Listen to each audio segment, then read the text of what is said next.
The seamless interaction between the two Barrys, both played by Miller, is reminiscent of the incredible dual performance delivered by Michael Fassbender in Alien: Covenant.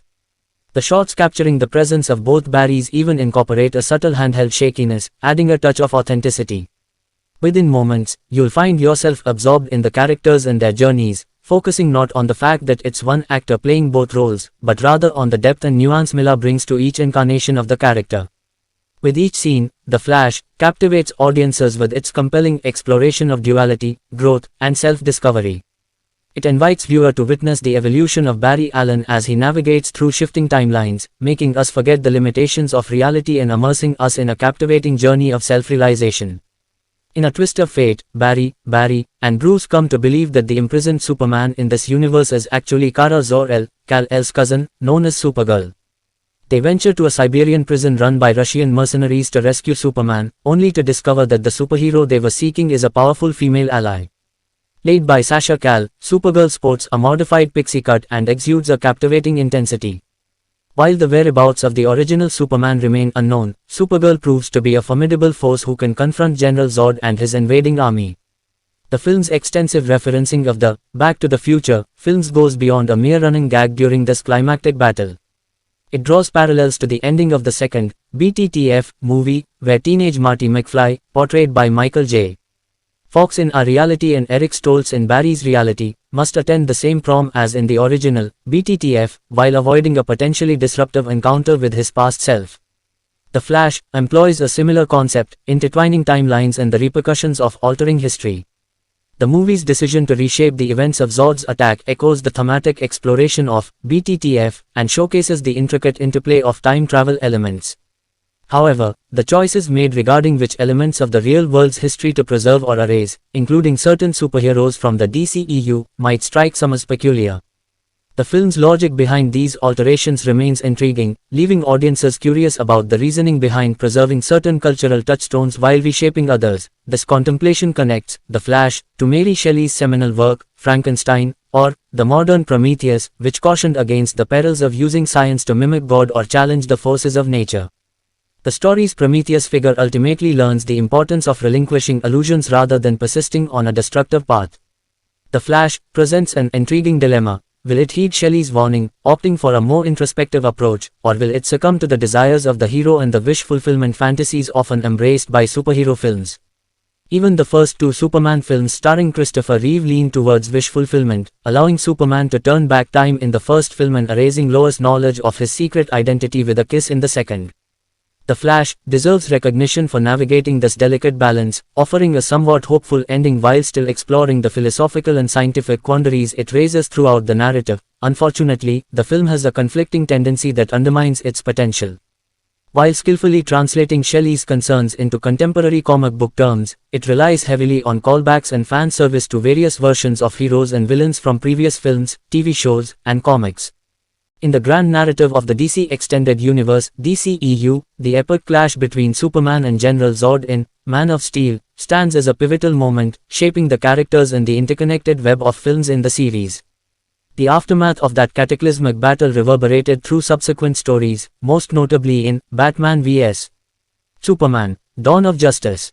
As The Flash unfolds, we revisit this defining event, knowing that Barry will inevitably confront it once more, but in an alternate universe.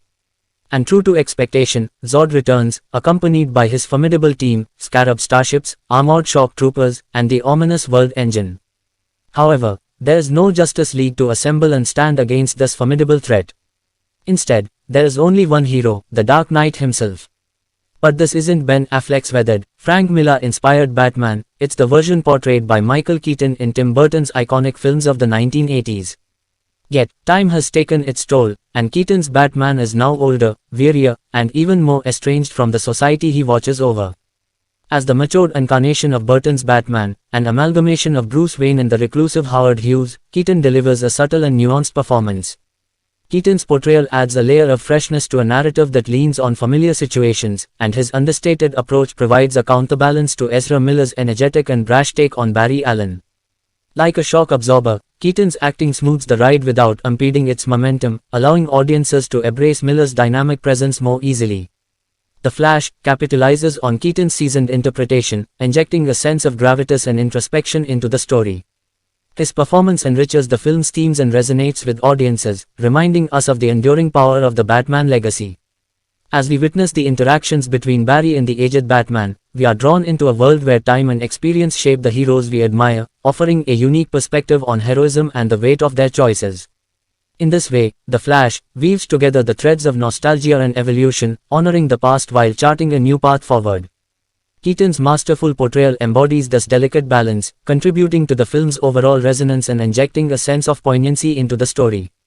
Under the skilled direction of Andy Muschietti, known for his work on films like Mama and the It franchise, and with a compelling script penned by esteemed genre screenwriter Christina Hodson, responsible for projects like Birds of Prey and Bumblebee, The Flash proves to be a refreshing departure from glum, colorless machismo. It dares to delve into its character's pain and explores its ideas with sincerity. As Barry Allen ventures into what he believes to be the past, unbeknownst to him, it's actually an alternate timeline. He encounters another version of himself, one who leads a contented life with a loving family. In an unexpected twist, the two Barrys forge a friendship and mentorship, with the original Barry coming to realize just how exasperating he can be to others. Director Muschietti's approach is bold, perhaps even a touch excessive, as he intensifies the pre-time travel Barry's portrayal, highlighting his anxiety, clumsiness, and idiosyncratic facial tics. At times, this portrayal resembles the classic schlemiels that Jerry Lewis embodied in his films. However, once the two Barrys join forces, Ezra Miller masterfully balances the energy, maintaining the heightened schlemiel persona for the second Barry while dialing it down for the original. This dynamic allows the initial Barry to grow and mature gradually, following the trajectory of a young hero.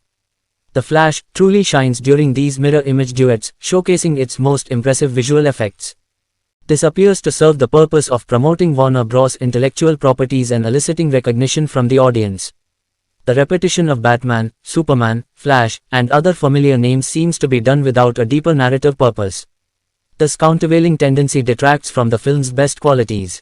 Additionally, scenes set in the Chrono Bowl, a cosmic switching station with a design alluding to clockwork gears, concentric rings of trees, theater in the round, and a tribunal, further contribute to the spectacle.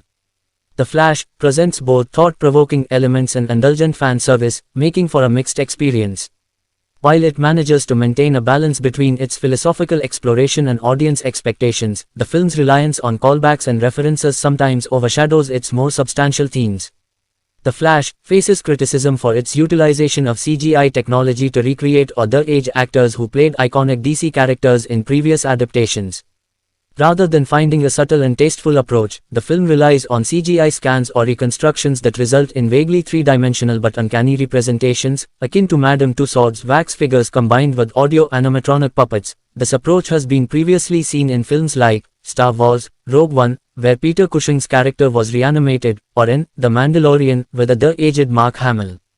However, in The Flash, the technology used doesn't appear to have significantly improved, leading to unsettling and visually flawed representations of the actors. Furthermore, the film employs CGI to visualize alternate realities and applies the same treatment to the principal cast, resulting in versions of the actors that appear demonic or anatomically implausible. This raises questions about rushed deadlines, exploitation of digital effects artists, and overall quality control. It's unclear whether the technology itself is insufficient or if the production constraints contributed to the flawed results. Even if the technology were to advance, there remains a challenge in overcoming the sense of artificiality and unease associated with digitally altering human appearances. In an animated format, these concerns are mitigated since everything is a representation of drawings inspired by other drawings, distancing it from the expectation of realism. In live action, however, the immersion is disrupted when recognizable actors appear unsettling and detached from authenticity.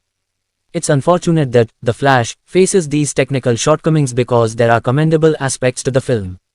It demonstrates considerable thought in its thematic content, delving into ethical considerations and the desire to resurrect the dead. However, the film seems to overlook its own warnings and engages in the very actions it cautions against. Barry's internal struggle is mirrored by the film's own conflicting approach, where it prioritizes its message over the execution of that message. In conclusion, The Flash is a mixed bag, with notable strengths and disappointing technical flaws. The film raises important questions but falls short in its visual execution and the self-contradictory nature of its narrative choice. Thank you for watching The Film Miracle. We hope you enjoyed our analysis, reviews, and recommendations. Don't forget to subscribe to our channel for more in-depth film explanations and discussions. If you have any questions or comments, feel free to leave them in the comment section below. And remember, the magic of the movies is always waiting for you, so keep watching and exploring with The Film Miracle.